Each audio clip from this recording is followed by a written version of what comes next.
If you want to try a pump, you'll take part in a careful process. The history and physical is nothing more than we wouldn't do for any other procedure that we do. It's a routine physical. We listen to their lungs, their heart. We look at their medication list. We make sure that they get their medications while they're in for the trial. But it's no different than a routine physical exam and the routine testing that we would normally do for any procedure. We may have you get some blood work. We may have you get some films. So we can look closer at your spine. We want to be aware of any anticoagulants or medications that they're taking to keep them from clotting and hold those during the course of the trial. If they have sleep apnea, that's another concern altogether because of the possibility of respiratory depression. Psychological screening is a normal part of the process and can help avoid problems later on. We look at an intrathecal device, a pump, if you will, or any implanted device in that regard that is going to be placed for pain control.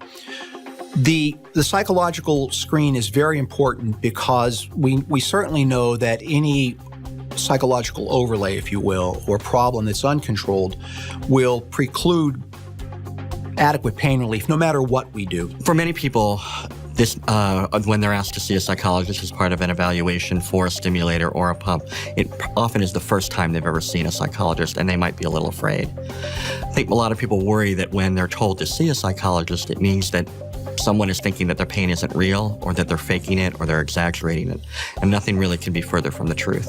The information that we provide back to your surgeon or your physician is put into the larger whole, and really they take our information and consider it amongst all the information that they're getting.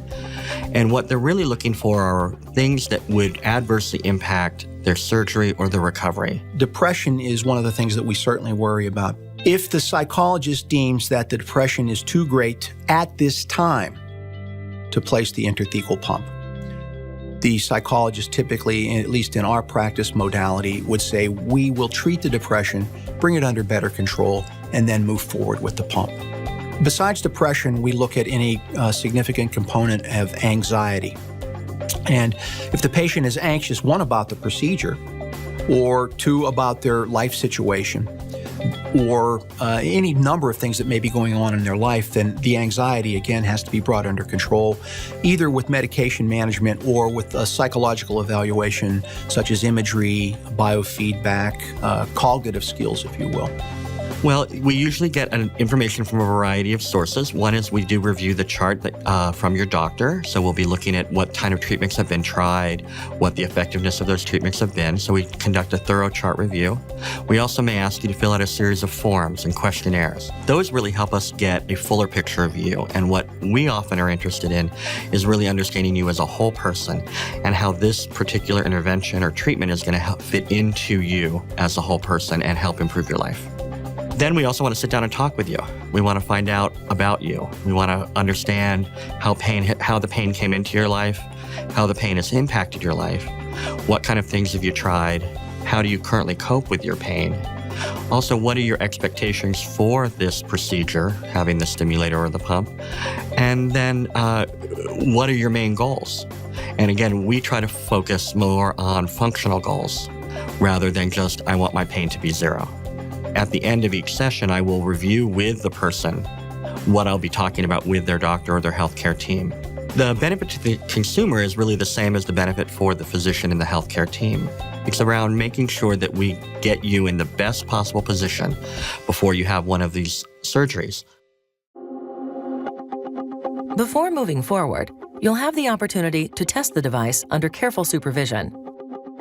The really nice advantages with both spinal cord stimulation and also intrathecal treatment is that we are able to offer you a trial stage. And the trial stage helps us determine, and you determine, whether this therapy may work for you. The trial was done and was for a 4-day trial.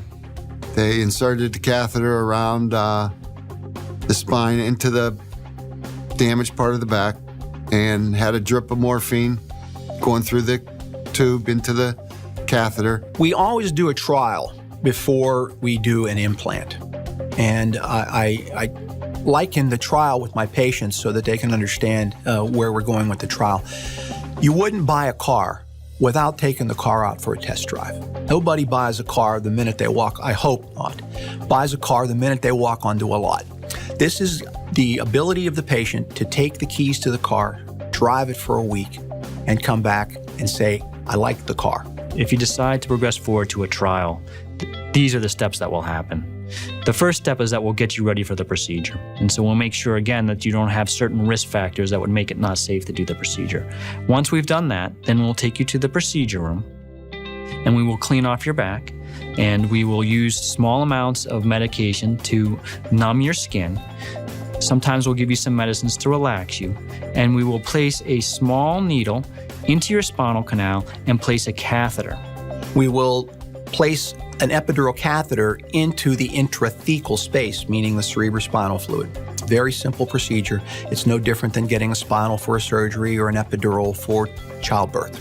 Then we will secure that catheter to your back, often with a special dressing and some tape, and then we will connect that catheter to a device which infuses the medication.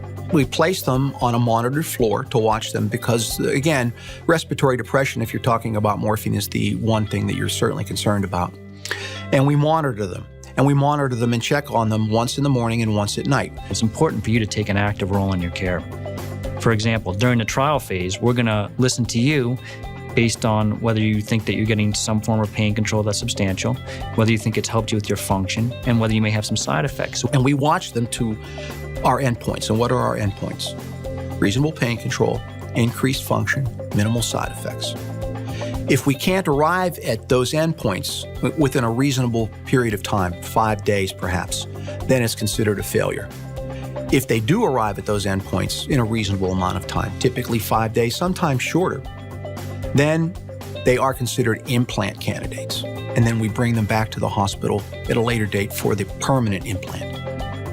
Here are some questions you may want to ask. When will the trial take place? How long will it take? How should I prepare?